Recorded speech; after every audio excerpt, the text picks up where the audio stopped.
आजिकाली सामाजिक गणमाध्यम रील बा क्षुद्र भिडियो देखिबा सबु बयसर लोकों पाई एक मनोरंजन सामग्री पलटिछि। प्रथमे प्रथमे से सबुको काँ भाँ देखुथिबा व्यक्ति शेषरे ताहाकू निशारे परिणत करिथाए।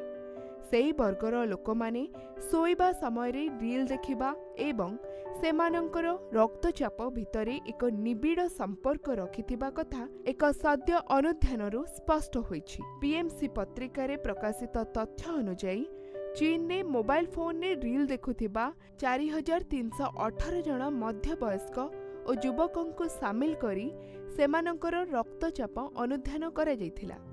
देखा जायथिला जिए जेते अधिक समय रील देखुची सीए सेते अधिक उच्च रक्तचापर शिकार होइछि। पारंपरिक भावे टीवी देखिबा बा कंप्यूटर व्यवहार करिबा अथवा वीडियो गेम खेलिबा अपेक्षा सोइबा समय रे मोबाइल रे रील देखिबार नकारात्मक प्रभाव अधिक बोली जଣା पड़िछि।